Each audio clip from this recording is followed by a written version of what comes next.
Hello, everybody. Welcome to the stream. Where again, the first part of the stream is the podcast stuff. Don't worry, this usually ends up being like a 45-minute thing. Today, I'll be continuing on with the final 4 episodes of Erased, where at the end of last stream, I left us off at the standoff situation of Sachiko and Kao's mother and the 2 kids, Satoru and Kao, just like standoff. Starting so with episode 9, we got Kao's mother is just upset to find out that they were hiding Kao from her, saying that she was worried about her. But Sachiko asked if she even looked for Kao at all for the last 3 days. As retaliation for making her look like the bad guy, Kao's mother swings a shovel at Sachiko's head, but both the kids pull their parents back to the point that Sachiko only gets sliced on the forehead. It's like, I don't think a shovel should be that sharp. I don't think a shovel would ever be that sharp to the point that you could cut a forehead with it cleanly. But as cool-headed as ever, even after getting sliced, Sachiko tells Kao's mother to stand down for Kao's sake, and Satoru even steps in to call her out for essentially doing nothing aside from beating Kao and throwing her in the shed. Going in for a second strike, the CCC, the Child Constellation Center, arrives to talk to Akemi, who we finally learn her name, and that is Kao's mother. Thanks to the help of Sachiko and Gaku and everyone, and also a bit of Satoru as well. The CCC breezes right past the fact that while technically Kao was kidnapped, it all depends on her relationship with Kao, because if it's a bad relationship, it will be viewed as they kidnapped Kao for the betterment of her, which is totally the case in this situation. Akemi decides just to go to the police with Kao to report Satoru and Sachiko for kidnapping her daughter. That's when Gaku pulls out his trump card of Akemi's mum, who apologizes for making Akemi break up with her husband since he used to beat her. It's it is a flash moment, but yeah. Akemi's husband beat her with an umbrella. The abuse Akemi suffered turned into abuse against Kao. And seeing Akemi cry over her mum, Satoru thinks it's out of self-pity, which wouldn't be that much of a surprise. And Kao doesn't even look at it, it's just like... And Sachiko talks about how precious their children are, and that, Akemi must have seen that at some point. In the end, Kao gets to live with her grandma and is finally safe from the killer. Satoru is a bit bummed out, at school he's bummed out that Kao is just out of there. She's safe, but she's just no longer around. But learns from Gaku that Akemi won't be able to see Kao for several years, which is a plus. Gaku asks if Kao was at Satoru's the entire time, to which Satoru reveals that they had a hideout on the bus the Azumi Elementary Hockey Club used to use. Now that Kao is safe, it only leaves Aya and Hiromi to protect from the killer. Well, in this situation though, Hiromi's easy because they're already friends, but Aya is the real challenge because of the fact they go to different schools.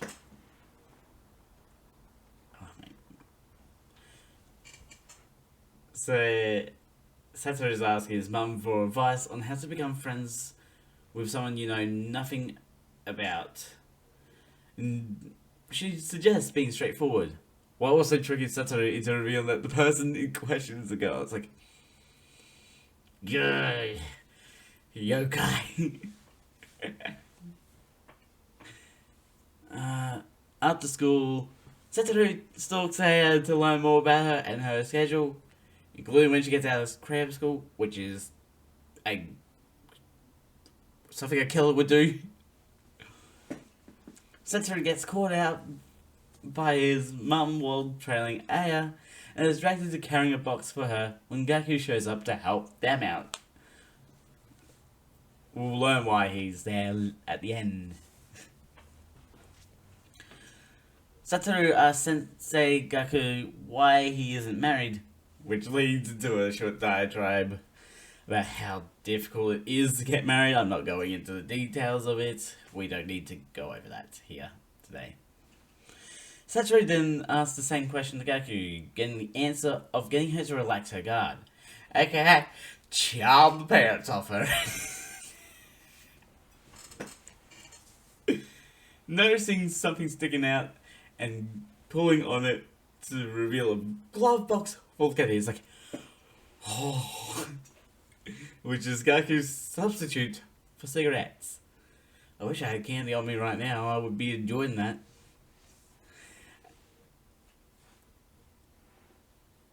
Another day at school, at the end of the class, Hiromi goes to leave for the center, and Satoru says he'll join him, but Kenya wants to have a private conversation with Satoru first. Kenya still wants to help Satoru with whatever he's doing. And heading back to the bus, Kenya and Satoru analyze the footprints coming and going to the bus, realizing that the shoes were wrapped in cloth due to the lack of pattern. The backpack and brisket burner are also missing from the bus. With all this, Satoru states he thinks that the mystery man with the backpack is a killer who targets children, and was why he was protecting her along with the abuse from Akemi. It was a 1-2 combo. It was like using the Akemi story as a launching pad to get to the killer story, almost.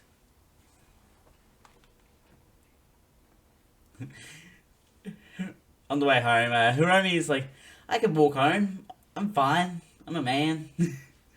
And he also wants to help Satoru in any way possible. In response to Satoru's declaration, though, like, this is back on the bus, Kenya's logical brain says that what Satoru said is highly improbable, but totally not impossible, and will try to help in any way.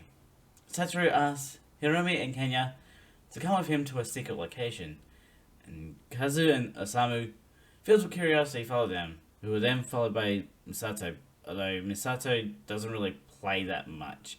It's more like we're seeing her get more lonely in this. And this brings us into episode 10, where before the opening credits, we start off with Satoru's original life and how it had all three of like people disappear, Kao, Hiromi, and Aya all disappearing, with their bodies eventually being found and the killer getting away. In this timeline, Satoru approaches Aya along with Hiromi and Kenya, and like Aya is just casually reading King Lear by Shakespeare, and Kenya's shocked because he's only read Romeo and Juliet. Aya suddenly recognizes them as the kids that sneak into their hideout across the river, making them realize it's totally exposed on that side. It's just like, bad dad.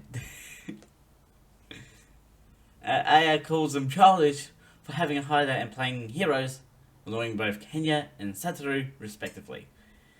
And as Aya tries to leave, Kazu dives out of a nearby bush to stop her from leaving and invites her personally to the hideout to show her a man's adventurous spirit. Which gets a nice weird moment. Like, an anime needs that one weird moment, and really Kazu popping out of the bush and announcing, like, having Haida as a man's adventurous spirit is it.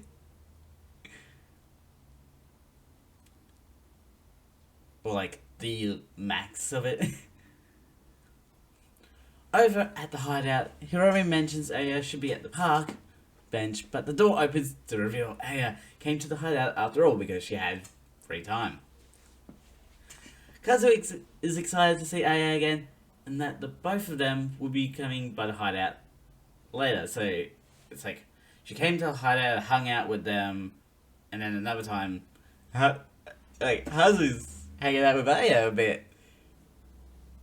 Kanya and Satoru, like, having Kazu be with Aya solves that, like, the issue of, like, Aya being lonely rather easily. And Hiromi is happy to see Kenya and Satoru get rid of someone's alone time. And, like, no, it's great that they're doing that.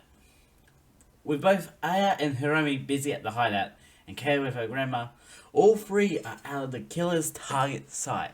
But there's still the issue that the killer is still out there somewhere. And now that the clues are lost, can the killer be found? Who is the killer? Satoru recalls what evidence he does have, knowing the killer must be someone his mum knows from 1988. And since the original targets are gone, the killer will be looking for a replacement. Sort of similar to Gaku's candy. Hiromi mentions to Satoru how he has noticed how lonely Misato has been recently ever since the lunch money incident. It's just Satoru's fault, almost. After class, a group of female students talk about how excited they are to get to ride in Sensei Gaku's car while leaving Misato behind. It's like, excuse me, what? That is a teacher. An adult teacher. Satoru sees Misato leaving on the bus, to which Hiromi says she might be going to Wakaba Gymnasium to cheer on Hamada. With that information, Satoru races over to Wakaba Gymnasium to keep an eye on Misato. Satoru arrives in time to see Hamada getting annoyed with his fangirls shouting out at him. And keeping an eye on Misato, he wonders if she would be the person to make up for the loss of 2 targets. That's when he sees her going to the bathroom and knowing that it's taking her a while in there. About to enter the bathroom himself, Gaku walks in from outside with his candy, saying Misato went outside, which doesn't make sense. Because, like, if Satoru watches her the entire time, then it's obvious Gaku is lying. In Jun's family truck passes outside, and Satoru enlists Gaku's help to follow the truck, explaining what's going on. While trailing the truck, the two talk about how Misato has been lonely lately, and that Satoru only realized because Hiromi told him about it.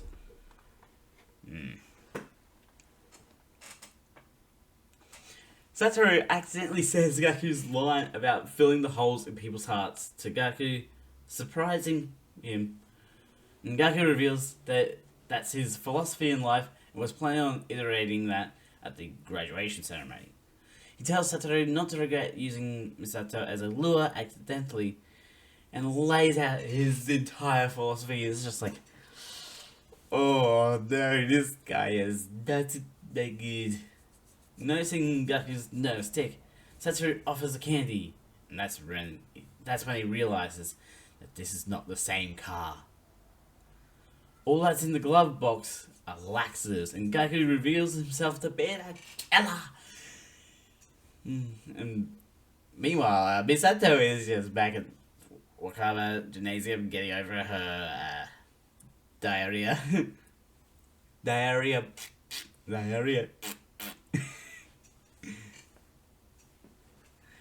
Gaku explains he was planning to grab Aya the day he helped Sachiko and Satoru with their groceries. He set up the trap of Misato being at Wakaba's Gymnasium, for the guise of Hiromi helping Satoru. Everything was timed perfectly, from having ordered bentos from Shiratori beforehand to Misato's laxative drink. Gaku even has multiple cars of the same make and colour in the area to use as dummies at a moment's notice. Satoru recalls disregarding the list since his mum's name was on it, and so was the name Manabu Shiro. Was also that name was also disregarded by him because it's like, oh, my mum's name's not on the list, so I can just disregard the other list.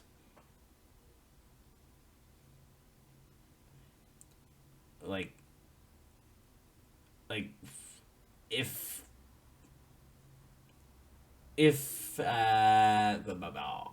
Satsuri took a moment back then to realize the last name, Yashiro, it'd be like, oh, that's a bit sus, right?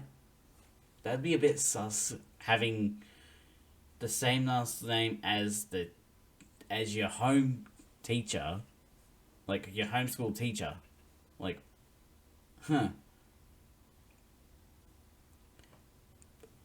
However,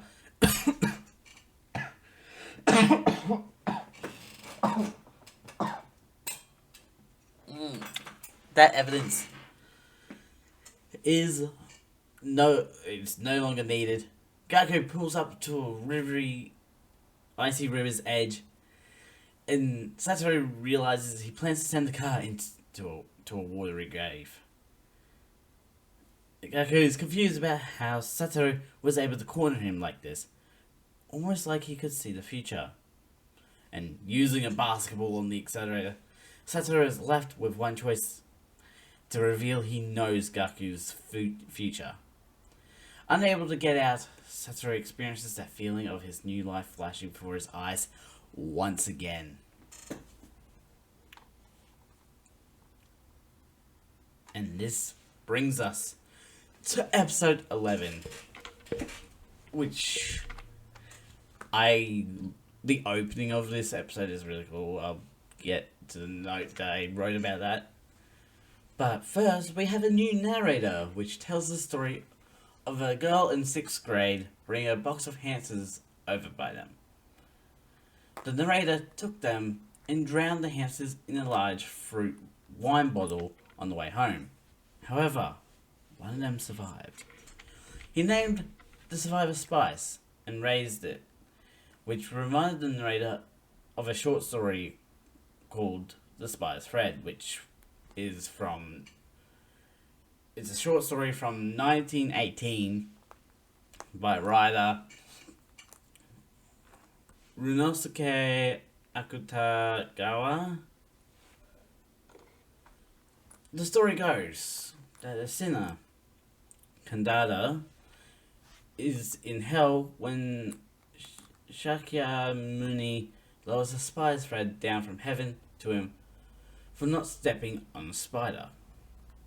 Kandada tries climbing the thread, kicking down other sinners when the thread breaks due to his lack of compassion for others.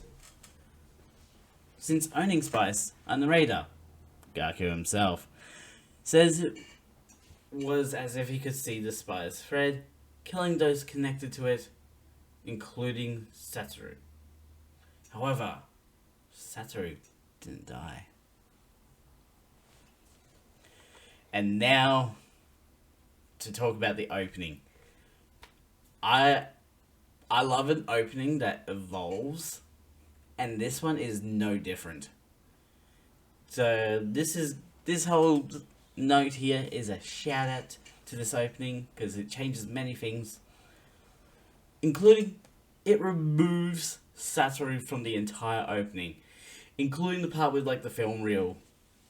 And speaking of the film reel, the eyes of the characters are uncrossed in the film reel, and in one other frame, one frame where it transitions from from Satoru being in the background to Gaku being in the background. At the top of the frame, there's little threads, like spider's thread. Uh, we have a character that's not in prison, which I think is supposed to be Satoru. Actually, I wrote it as Jun, but it seems to be Satoru, weirdly. And of course, since Satoru's not there, there's no glass shattering effect to be put in place. Because Satoru's not there.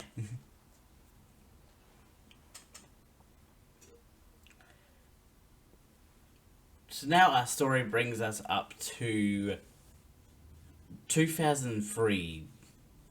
And Sachiko now works at a convenience store, prepares dinner for herself at home, and does activities by herself. She recalls the fact that Satoru told her about being able to go to UNO without changing trains, and she's surprised that that's right. A calendar reveals that the month and year is July 2003, around 2 years and 10 months earlier than May 2006. Sachiko isn't alone in her home though, as she personally cares for a freshly reawakened Satoru. He's just woken up from his 15-year coma. Woo. At the hospital, Satoru learns that he was asleep for 15 years. And from narrator kid Satoru, I love that they switch it, that Sachiko spent 4 hours every day of the last 15 years caring for his body and had an EMS device set up for 3 years for when he woke up. Dr. Kitamura asks what is the last thing Satoru remembers before falling asleep. But he doesn't remember. It's like the film reel is burnt. Seeing his face for the first time in August, Satoru isn't surprised and feels like nothing is out of place because it's like being in the first year of the Heisen era, so nothing feels weird to him for weird reasons. Kenya and Hiromi visit Satoru in the hospital, revealing that Kenya's a lawyer and Hiromi is training to become a doctor. Kenya wants to ask Satoru something, but thinks Sachiko told him to hold back on these questions for now. It's like, don't just force things on him, sort of situation. Sachiko doesn't want to bring up the past, and if she doesn't want to, Satoru doesn't need to remember. Satoru struggles through his PT, his personal training, to regain his ability to walk, because he's like, oh, it is such a hard thing to relearn walking after 15 years. And like, that's when KO shows up, and she now has a baby boy named Mirai, which is funny because right before a race we covered the Mirai. and that she got married to Hiromi, with her name now being Keo Sugita. Keo wonders if she was the one to blame for Satoru ending up in a coma, to which he says his fate is his. Even after 15 years, Satoru still has a sharp tongue, and Keo thanks him for saving her life. Not that he remembers saving her life, it's just like... Satoru, back in his hospital room, Satoru quickly picks up his drawing skills, drawing a beautiful sketch of Keo and Mirai, which is a solid hint of who it is. Because he hides it from his mum, but the fact that he's really good at drawing out of nowhere is a good indication that he most likely has his memories back. It's a good subtle hint. It's like a subtle hint that's in your face, sort of. Satoru is anxious to get walking again and asks his doctor if he can do twice the amount of rehab as usual.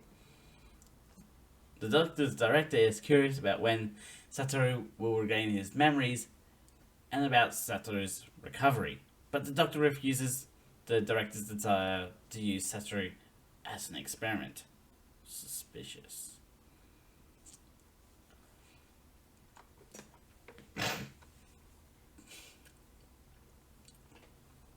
Satoru races to get back to walking shape as the young girl watches in amazement of his recovery. Later on, she cheers him on.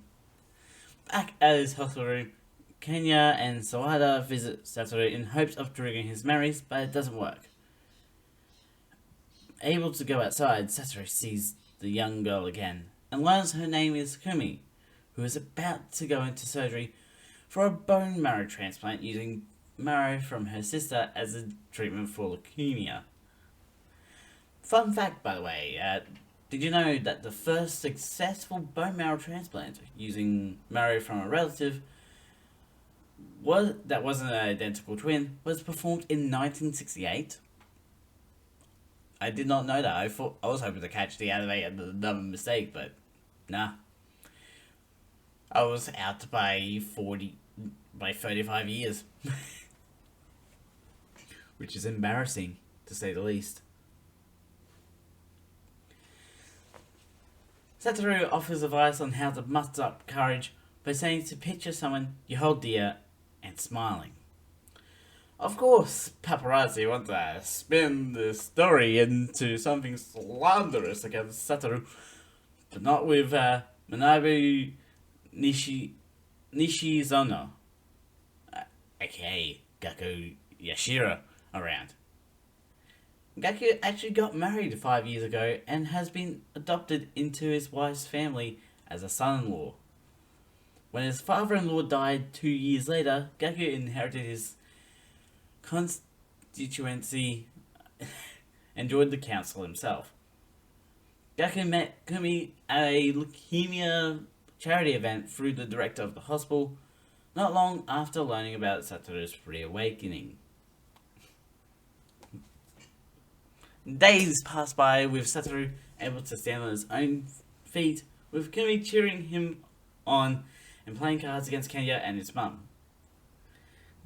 Gaku is playing his next move around Satoru's new friend Kumi. Leave your phone on a bedside table. Satoru wants to talk to Gaku, but wanting to avoid the gossip hounds, he takes Satoru to the roof. On the roof, Satoru reveals he has his memories back, despite a thread over his head in Gaku's eyes. And this brings us into the final episode. Episode 12. Where we learn Satoru regained his memories by touching hands with baby Mirai, including the fact that Gaku was the killer he was searching for. In the hospital room, Kenya mentions that Misato was hoping to stop by and visit Satoru at some point, even though it seemed like she hated him. It turns out Misato, for as negative as she was at the forefront of raising money for Satoru's medical expenses. Kenya, ever the perspective person, immediately figures out that Satoru has his memories back. Hiromi wants to become a doctor due to coming to see Satoru for all those years he was in a coma, and Kenya became a lawyer and is working with Sawada to catch the killer. My brain fart moment. Satoru's memories are recovered to the point of his conversation with Airi in the first altered timeline. With friends he can trust, Satoru brings them in to help with catching Gaku. Gaku was also onto the possibility that Satoru's memories had returned through the use of deliberately tapping the wheelchair on the way up on the elevator. It's like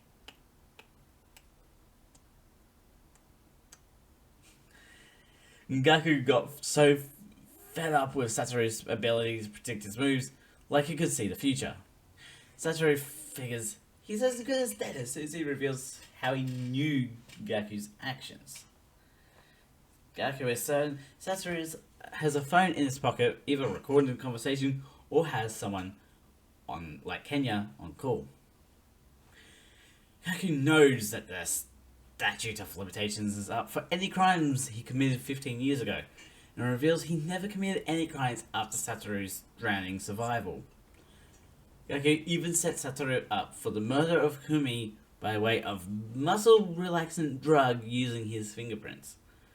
If Satoru tells the truth of his ability, Gaku might be able to save Kumi, but with no guarantee. Satoru decides to reveal to his mum he has his memories back, but she already knew he did since Kei's visit. You okay? And we get this flashback because Gaku's trying to set up Satoru's suicide. I just said... Is that seppuku? I keep saying that word on accident. Satoru tells his mum he wants to continue living to his fullest, which confuses his mum because he was already doing that. Satoru explains to Gaku that his father left when he was born, and that Gaku filled that hole in his heart as a father figure. And Gaku lost his vigor 15 years ago since Satoru ends up in his coma, when suddenly Satoru says Gaku is not alone anymore, and announces that he thinks he has won because he saved all the people he was trying to save. That's when he reveals that he knew Gaku would murder Sachiko and ruin his plans because he knows Gaku's future. Gaku never killed Satoru or anyone close to Satoru because he needed Satoru to fill his heart. And when suddenly, Satoru enacts his plan, which includes going to throw himself off the roof of the building, but Gaku catches his wheelchair at the last second. Gaku had to put up with those 15 years of waiting for Satoru to wake up, which passed by for Satoru in an instant. For him, he has lived this life multiple times, knowing his teacher murdered a number of his friends, but he still doesn't have hatred for Gaku, for getting to live in a world where he is the only one to know the real Gaku. It's like, I'm the only one that knows you're a killer.